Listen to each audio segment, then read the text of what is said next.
नमस्कार मित्रों, आपका स्वागत है हमारी चैनल में। तो आज हम गौतम बुद्ध की एक कहानी की बात करेंगे। उसका शीर्षक ये है कि बस एक बात सीखो, गंदे विचार खत्म हो जाएंगे। तो आप उसे अंत तक सुने। एक भिक्षु हर दिन तथागत से कहता, मैंने मन को जीत लिया है, अब यह मुझे विचलित नहीं कर सकता।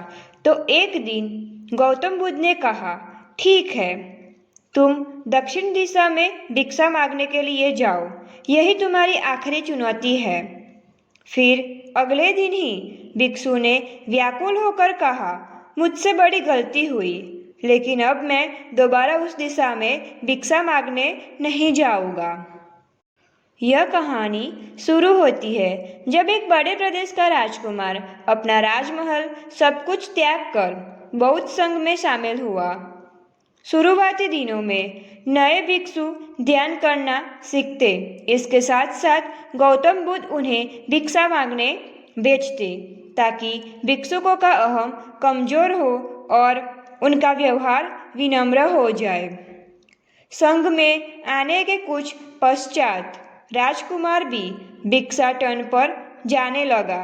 शुरू शुरू में सब ठीक था, लेकिन कुछ ही दिनों में घटना घटी जिस कारण राजकुमार विचलित हो गया और उसने भिक्षाटन पर जाने से मना कर दिया।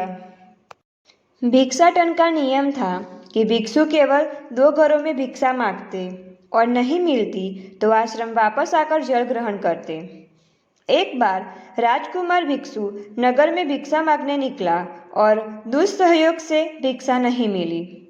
शुरू में राजकुमार भिक्षु को निराशा हुई, लेकिन कुछ ही पलों में उसका मन शांत हो गया, जैसे कुछ हुआ ही न हो। बिना प्रयास के आज भिक्षु बड़ा प्रसन्न था। उसने लौटकर गौतम बुद्ध से कहा, आज मुझे भिक्षा प्राप्त नहीं हुई, लेकिन मेरा मन शांत है, ना किसी विचार ने मुझे परेशान किया। गौतम बुद्ध भिक्षु की सारी भावनाएं समझ रहे थे।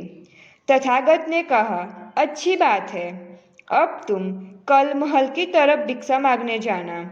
भिक्षु ने आज्ञा का पालन किया और अगले दिन भिक्षा मांगने निकल गया।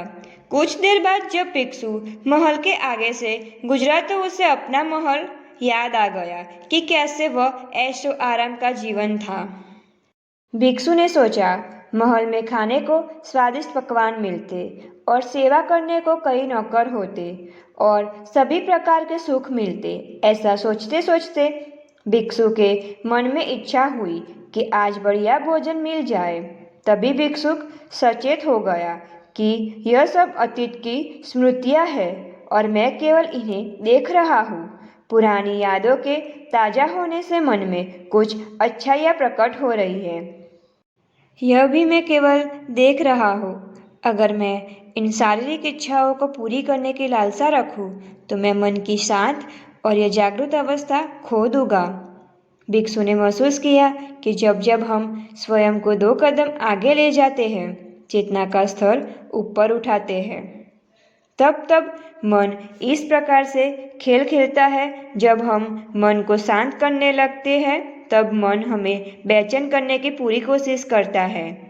भिक्षु यह सोचकर बहुत खुश हुआ, क्योंकि आज उसने आत्मचिंतन से मन के बारे में गहरी समझ और सूक्ष्म दृष्टि प्राप्त कर ली।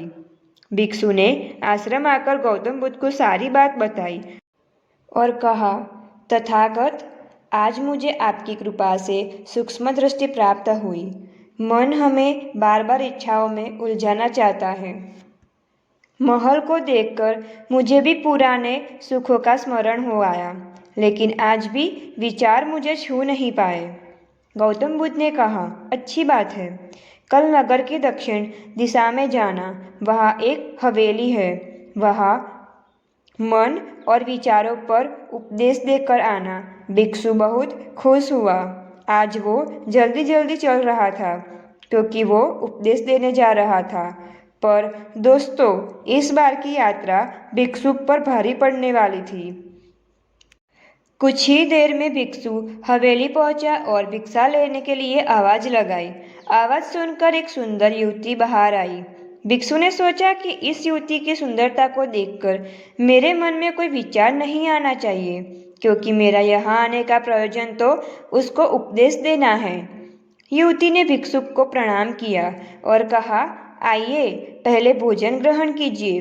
भिक्षु ने भोजन किया, फिर सोचा कि उपदेश देने से पहले थोड़ा आराम कर लेता तो अच्छा होता। भिक्षु यह सब सोच ही रहा था, इसी बीच युवती ने कहा, श्रीमान, आपने अभी अभी अन्न ग्रहण किया है, अब थोड़ा आराम कर लीजिए, फिर उपदेश शुरू करना। यह सुनते ही भिक्षु सतर्क हो गया। जो योजना वह मन में बना रहा था, यह महिला वह सब बिन बताए करती जा रही थी। भिक्षु ने सोचा, यह सब संयोग है, यहाँ लोग भोजन के बाद आराम करते होंगे। फिर भिक्षु आराम करने लेट गया और विचार करने लगा कि महिला कितनी समझदार है और इसकी सुंदरता बेजोड़ है। अगर मैं राजकुमार होता तो ऐसी ही स्त्री के साथ विवाह करता। भिक्षुक के मन में ऐसे ही कुछ विचार चल रहे थे। इतने में युवती फिर से आई और बोली, अगर आप राजकुमार होते तो मुझे उपदेश कैसे देते? भिक्षु जी, आप तो मुझे उपदेश देने आए थे ना। युवती का इतना कहते ही भिक्षु को स्पष्ट हो गया कि युवती तो मन पढ़ सकती है। भिक्षु घबरा गया और हाथ जोड़कर पूछा, क्या आप मेरा मन पढ़ सकती है? युवती ने कहा, क्षमा कीजिए, ध्यान करते करते मेरा मन शांत हो गया है, इसीलिए बड़े आसानी से मुझे दूसरों के विचार अपने आप महसूस हो जाते हैं, उनकी भावनाएं समझ आती है। जब भिक्षु ने सुना तो उसके पैरों तले जमीन सरक गई। फिर बिना कुछ बोले भिक्षु तत्काल आश्रम की तरफ दौड़ चला। रास्ते में चलते हुए भिक्षु का दिमाग फटा जा रहा था, उसकी बेचैनी बढ़ गई थी। भिक्षु खुद को कोसने लगा कि मेरे मन में युवती के लिए ऐसे विचार क्यों आ रहे थे। उसने मेरे बारे में क्या सोचा होगा? अगर यह बात लोगों को पता चलेगी तो लोग भिक्षुओं और संघ के बारे में क्या सोचेंगे? आज भिक्षु बहुत लज्जत महसूस कर रहा था और वह थोड़ी ही देर में आश्रम पहुंच गया।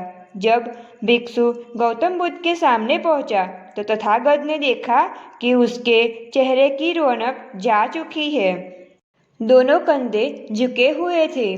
भिक्षु ने बुद्ध से कहा, अब मैं कभी भिक्षा के लिए नहीं जाऊंगा। तथागत ने कहा, पहले आराम से बैठो, फिर मुझे बताओ कि तुम्हारी चाल में इतनी थकान क्यों है? आज तुम्हारे चेहरे पर तेज की जगह ग्लानि की भावना क्यों है? भिक्षु ने सारी बात बताई और कहा, मैं सब कुछ जानते हुए भी महिला की सुंदरता के बारे में और अन्य चीज के बारे में सोच रहा था। मैं मन से पूरी तरह हार गया। अब मैं कभी उस दिशा में नहीं जा पाऊंगा। मैंने बहुत संघ का भारी अपमान किया है। गौतम बुद्ध ने कहा, सबसे पहली बात, परेशानी को बढ़ा चढ़ाकर मत सोचो। अगर कुछ बुरा हो जाए तो एकदम से यह मत सोचो कि सब खत्म हो गया। बिना सोचे निष्कर्ष पर मत जाओ।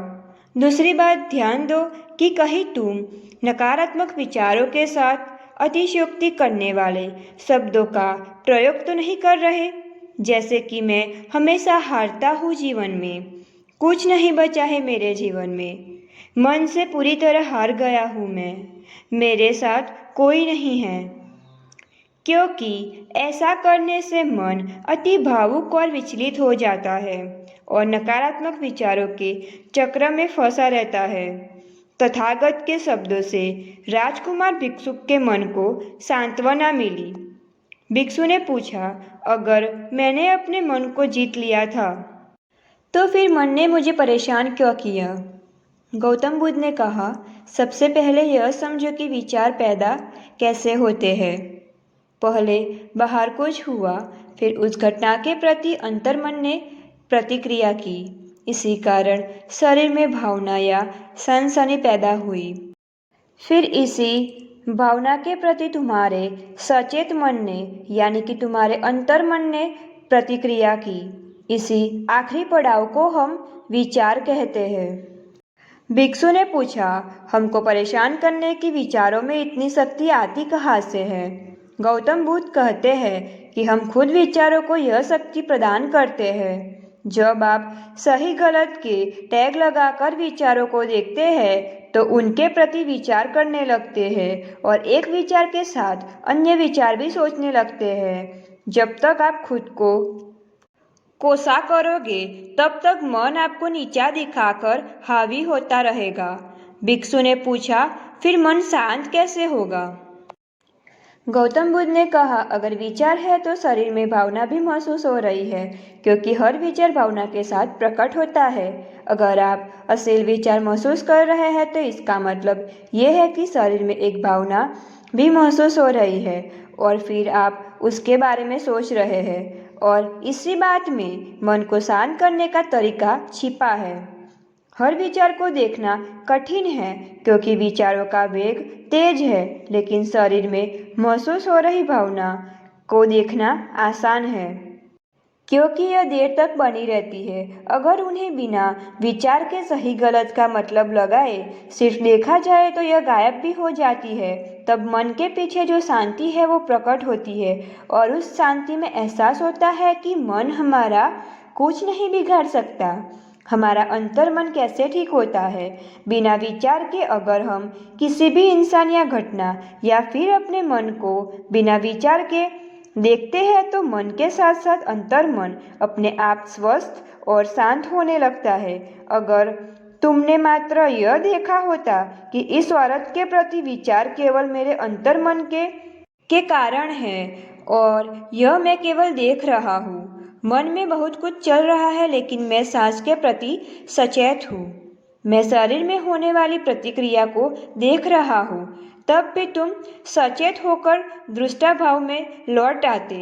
मन के पीछे जो शांति है वह हमारी सबसे बड़ी ताकत है। हम बड़ी आसानी से विचारों को शांत कर सकते हैं और एक दिन यह जान सकते हैं कि किसी भी प्रकार का विचार चिंता असल में इस शांति को पार नहीं कर सकता। हम हमेशा विचारों से अछूते हैं।